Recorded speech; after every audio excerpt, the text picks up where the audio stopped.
One of the biggest real estate investment mistakes is not having an investment strategy. No shit, right?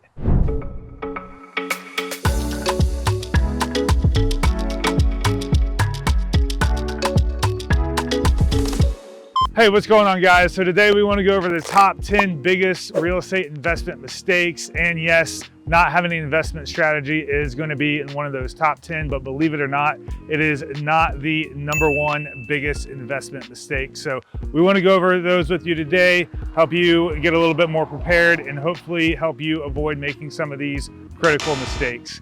My name is Chris Shores. My business partner and I, Tim Loomis, we are the owners of White Whale Real Estate in New Smyrna Beach, Florida. You've made it to the original Living in New Smyrna Beach YouTube real estate channel. We go over all things local, real estate, fun, businesses, things to do. We want to make you feel welcome and local, and we love the opportunity to earn your business every day. Let us know what we can do to help you. Leave it in comments below. Like, subscribe, follow, all the things, and let's get to it. All right, so what is the number one biggest mistake when real estate investing? It is going to be emotional decision making. So what this is, it's letting your personal bias or emotions cloud your investment decisions. I can't tell you how many investors we've seen over the years will overpay for a property because they love it, because their childhood home was nearby, or they had some sort of emotional tie to the area. And instead of them really analyzing what's going on in the situation, they just completely let their emotions take over and make the justifications on why the property would work and why it would be a great investment for them. I don't care how far along you are in your investment career, please always find little ways to keep checks and balances for yourself to make sure that you're not making an emotional based decision when investing. You've got to remember it's all ones and zeros, black and white. Number two, we're not going to spend too much time here because we've already talked about it. I can't even believe that we even have to bring it up, to be honest with you. It's kind of like smacks you in the face with a brick sort of thing, but not having a clear investment strategy. I can't tell you how many investors we talk with that don't really have a clear idea of what they're doing. They just get excited about real estate, or they've been on one thing and they're jumping to the other. But overall, just jumping into real estate without having any definitive goal set. So are you going to be a fix and flipper, or are you going to be a buy and holder where you're trying to grow and build out a rental portfolio? Either way, investing without a plan or exit strategy for long-term growth is a failing way to go about it. You've got to remember real estate is a business and you can't just willy-nilly your way through it.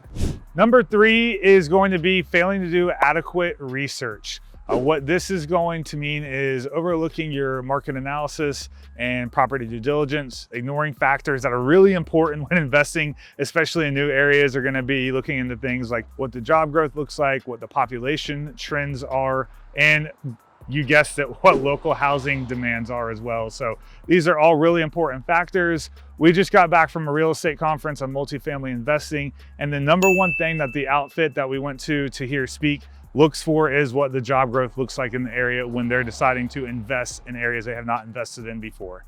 All right, so these next few ones I really want you to pay attention to. All these are important, but these are the ones that we are really seeing everybody get burnt by, even these sophisticated long-term investors. Number four is going to be misjudging the financials. So underestimating expenses like property taxes, maintenance, and unexpected repairs that the property is going to need. Remember, this is going to be for a single family property, multifamily, it doesn't matter. This applies to all.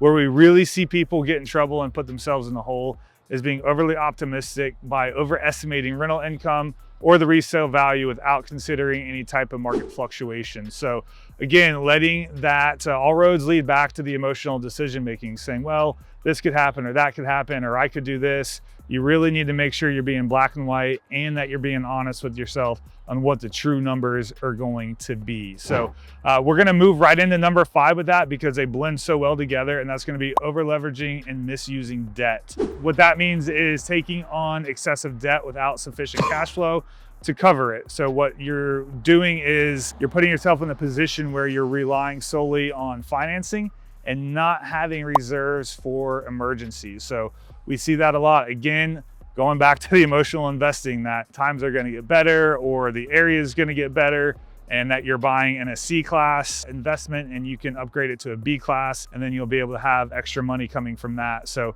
be really realistic with yourself on what the numbers are actually going to be, on what it's going to take to get the property back up to speed, cash wise, on what initial capital expenditures you're going to need to make to get the property renovated and get it nice for the people that want to come be there. and what your true rents are going to be once that gets done. We talk with a lot of investors that think they're going to need to spend a little and then they can raise the rates really high. So be honest with yourself on what it's going to cost. Number 7, and my personal favorite, is skipping professional help. We see a lot of investors that try to be cheap and they don't want to hire experienced real estate agents, attorneys, property inspectors, and the list goes on. They believe that they can manage everything themselves. And because of this, they start missing really critical details with the whole situation. So if the biggest companies in the world are hiring other professionals to help them get their property acquisitions done or the exits of the properties, you probably should too. So we hear it a lot through the real estate and investment community with all the horror stories you hear about how things went wrong. Most of the time, they could have been avoided if the right professional people were in place. So good service is expensive, but bad service will cost you a fortune. So make sure that you do remember that, because oftentimes you can save a lot of money just by hiring the right people. Some people say ignorance is bliss. Some say it's just stupid. Whatever you believe, we've made it to number 8. And that is underestimating the power of market cycles. So we see where people bury their heads in the sand and don't really want to accept what's really going on. So breaking this down a little bit more for you is ignoring the effects of the economic conditions on property values and demand. What this really means is we see investors that are buying at the peak of the market without really understanding what the cyclical downturns are going to be. So huge, really important component when buying and selling real estate. If you're buying out at the top, your exit's gonna be messed up. And a great rule in real estate that you don't hear a lot, but it is, you make your money when you buy, not when you sell. Number 9, we have already talked about using professionals in the area, but it's so worth bringing up again because it is a huge mistake we see a lot of investors make, and that's going to be poor property management.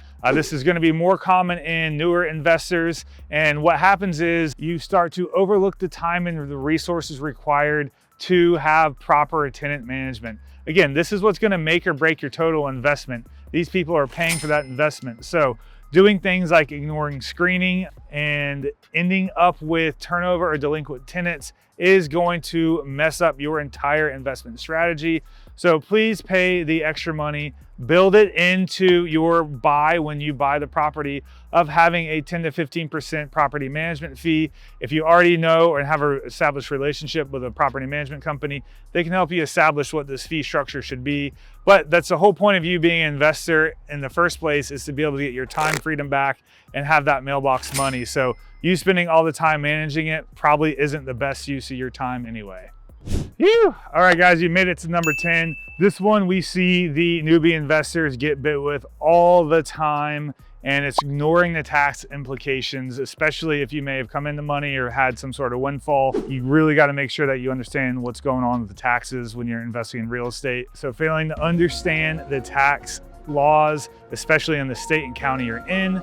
This is going to include like depreciation and capital gains. These are huge things we continue to see people get slapped with, just because they're not, again, using the right professionals to help them navigate the situation. So missing out on tax benefits or getting penalized for non-compliance is really going to hurt you in the long run.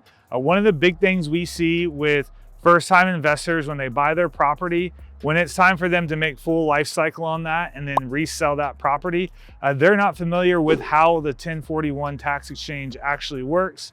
You are required to have a servicing company. You are required to identify the next property that you're going to buy to offset those taxes within 45 days of you closing on that investment property. And you have 6 months from there to actually purchase the property. So these are really big things. I know that's a lot. I really went over at a 40,000 foot quick overview with you, but keep those in mind. If you're looking to do a 1041 tax exchange, you've got to identify the property within 45 days. You must use a servicing company, and you can't do all of these things after the fact because you've already spent the money. And we have talked with a lot of people that have come to us and they've already bought the thing and they're trying to figure out how to write it off on their taxes, and it just doesn't work that way. So use your local professionals. Don't get emotionally involved in it. It is just business. It's just paper. And make sure you do have a plan. It's probably the top 2 or 3 right there. Make sure you have a plan. Don't get emotional. It's just numbers. More importantly, let us know what we can do to help earn your business. We're grateful for you guys. Thanks for sticking with us. Please remember to like, subscribe, and follow. Let us know what you want to see more of, less of, or, you know, whatever we can do. Look forward to seeing you in next week's video.